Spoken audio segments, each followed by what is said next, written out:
You're good enough? Okay. You use the term, and I think I'm getting this right, mise en place. What does this mean, and how does it relate to what you're presenting here? In professional cooking, we use that term a lot. It's mise en place. And mise en place literally means everything in its place. And again, going back to your prior question about how do we do this and how do we do this so quickly, really what it comes down to is preparation. We chop everything up.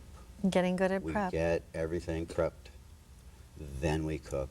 Well, and the cool thing about, too, walking through even Whole Foods, you know, which, you know, Whole Foods does a lot of pre-prepping of meat products for the clients, you know, for their customers. So you can get, you know, pork rolls, and you can get chicken sausages that are spicy or that are sweet and apple-y, or you can get, you know, prepped turkey burgers. I mean, those things just add to convenience for people. Absolutely. You don't have to make them from scratch. And if you think about it, they are pre-prepared foods. Right. And there's nothing And they're wrong good. with doing that. Right.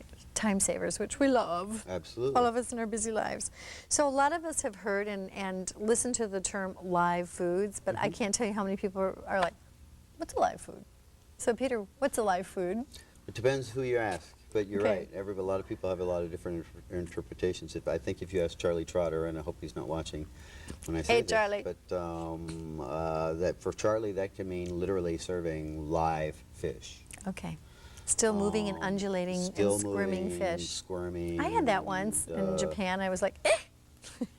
To me, that's a little bit too live. Yeah. But for most of us, live food just really means that it is food that we have done as little to as possible. Pretty much Food- eaten as it's grown. Exactly. Or raised. Food that is closest to its natural state. That's great. So to give it a very simple example, it's taking produce as close to the farmer as possible. We teach our students, and I try to impart that to the students at Healing Quest, or our clients at Healing Quest, the idea of something that was made very big in the United States in the 1980s called cuisine marché, which is cuisine of the market. And it really has to do with going to the farmers markets. Shopping. You know, I can't tell you. I mean, I guess I have no life, but I love I do too. going to the farmers market. I do too, and I love like querying and asking. And so you say this is like natural. What does it mean? And give me Yeah, some, you and know, you breakdowns. taste it, Yeah. you see it, it's fresh. But you know, not all farmers markets are made equally. Right. And so if they pull these tomatoes out of a box that clearly is a box, Of pesticide-laden tomatoes Exactly. from a then you pesticide have farm. to kind of look behind the scenes. Well, and So- honestly, in any grocery store, the only way you can ever know whether or not a fruit or a tomato is truly organic is you have to ask to see the box in the back. Exactly. Unless you go to a store, again, That has a great reputation. that has very clean lines about what they allow and what they don't allow. That's right. But fundamentally, the idea of live food is the idea that it's very close to the way it was, either in the stream, in the water, in the earth, and doing as little to it as possible. Right, and there's a whole lot being done to food in this country today, which a whole lot of people know nothing about. That's right. So And we're that's the here to share that. unfortunate part. Yeah, That's we're here right. to share that information, like it or not. Okay, so what are the benefits of using live foods, especially when we're talking about easy cooking?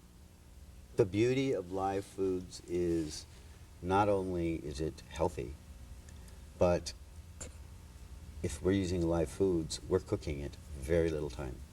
Let me give you a perfect example, vegetables. In order to get the maximum nutritional value out of vegetables, as you know, you don't want to cook them too long. The life out of them. That's right. Right. And I actually, in the kitchen, would refer to it in a lot less kindly way to my students, but that's the idea. Beating them to death. Yeah. We Okay. don't want to cook them. The beauty of live foods is that for a green vegetable, for example, when it loses its color green, you know you've cooked that vegetable too long. Right. The beauty for cooking easy is because if you cook less time, you've saved time. So you chop it up, you cook it very quickly, you're done. Right. You reheat it, you're perfect.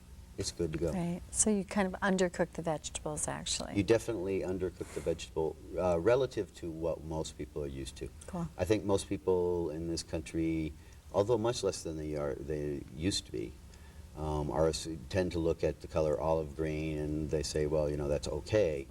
I look at the Only color in the olive green, Army. yeah, and say, well, I don't know, that doesn't look too good. Yeah, right. Totally. I understand that. So can you give our viewers some guidelines to follow regarding using live foods perhaps by type, like produce and fish, meat products? Yeah.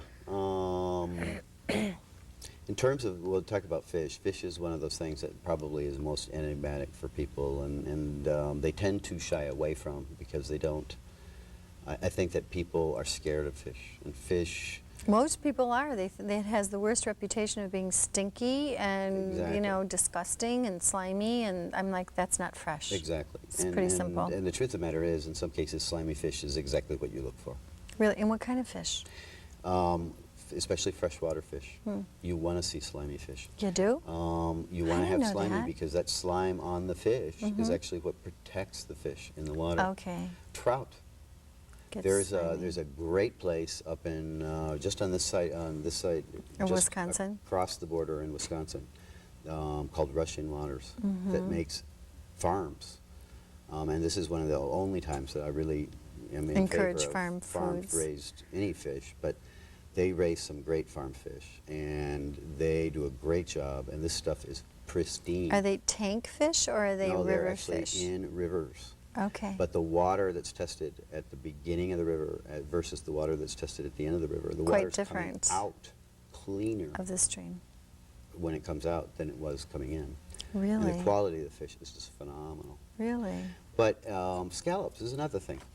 Scallops should be A little slimy. slimy. The scallops should look different, have different shades and hues. And when you see scallops and they all look the same, that's a sure sign that something's been done to them. Ah, bleaching. If you, there's actually a brining. What is that? Brining is Salt? really adding salt water solution. Ah. And by law in this country, companies are allowed to add up to a 25% brine solution to seafood. Wow. And what that really means fundamentally for our viewers is that they are buying 25% water. Yeah. And if you buy a diver scallop, which could go for as much as $16 a pound, Sure. that means that you're basically buying a quarter of that in water. That's a shame. The minute something hits heat, what happens to the water? Shrivels. It goes up in the air. So when you see those scallops going from this big to that big. Yep. Wow. But if you go into a seafood place and you smell very strong scent of fishiness, that's what drives people away. That's not necessarily a bad thing, but you need to really remember to look for the signs of fish. Well, this is a whole nother show. I think It we would should be. do a fish show because I just learned a couple new things here that I didn't know, which is very cool. So I think we should. I think we should look at fish and show people fish, and we should lay it all out on the counter, and I'd love to do it. that'd be so cool. We All right, could we're get going to do a real fish show, you guy guys. in. You're a good fish guy. Who's a real fish guy? We would bring some real serious Some real fish people. Okay, cool. We're going to do that the next one, okay? So are all unprocessed foods live and therefore good for you? No, not all unprocessed are live, and not all live foods are good for you. Perfect example is choice between organic versus non-organic.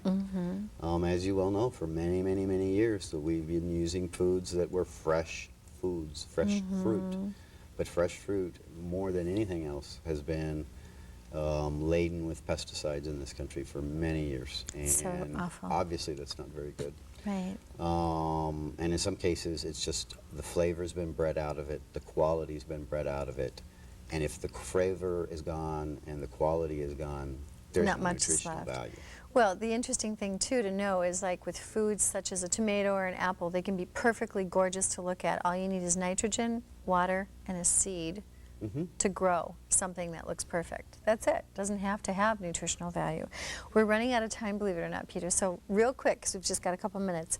We've been talking about salmon and fish and surrounding, you know, the issues surrounding farm versus raised, wild and raised, especially Alaskan salmon.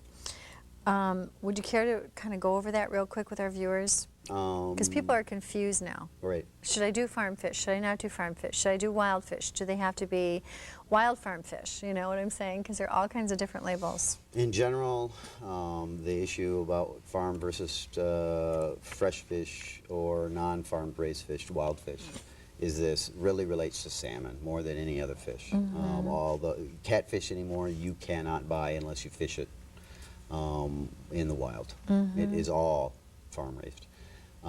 The issue about salmon is that the salmon that are farm raised are now tainting the fish that are wild, and it is depleting that stock.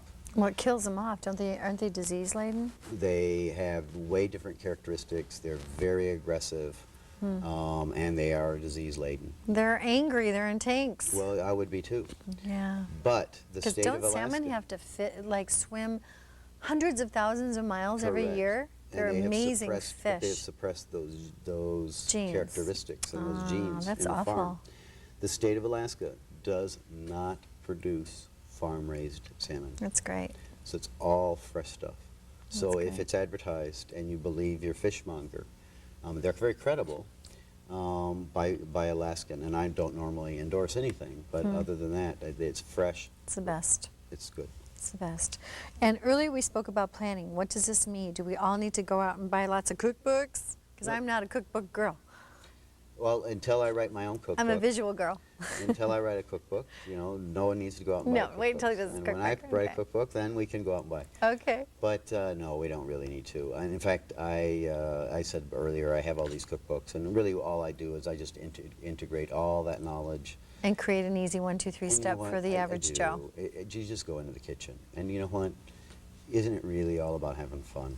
It is. If it's not fun, I'm so not there. You know, this really should be simple. My life better get more fun as I get older. That's all I have I to think say. you're seeing clients, and I'm helping you see the clients Yeah. that have a life that's complicated, and my life is no less complicated. Right. So when I go into the kitchen, I want it simple, straightforward, And it better be a blast. and it should be fun. Yeah. And totally. go into the store is just the same way. I should agree. be fun. We've got 1 minute. How do people hear this? Just give our viewers a really quick tip. How do you tell a good fish from a bad fish? Give them a tip for the day. Shouldn't smell. No should- stinky. Clear eyes. Oh. Should the flesh should spring back When you poke it? when you poke it. Oh, really? Yep. If not, that means what? It's loaded It's- with brine or? Nope, that it's probably old. Really? Yep. Tough old bird. It's a tough old bird. It's seen Okay. better days. Give it to us again. It shouldn't Clear- smell. It should not smell. It should smell, if anything, it should smell kind of like cucumbers. Oh, if yeah, it's it's really saltwater fish. fresh. Exactly. Wow. Clear eyes. Okay. If you touch the flesh, it should It kind should of boink back. boink back. Very cool. That's great to know. Peter, we can't thank you enough. We're out My of time. pleasure. We'll see you next week. So tune back in next week, you guys. We'll have some more great information on sustainable agriculture, how to shop savvy, and how to take care of yourself and your family so it doesn't cost you an arm and a leg and a whole lot of time. Have a great evening. I'm Deborah Arneson, bringing you good health, I hope. And until next week, God bless and be well. Take care. Bye-bye.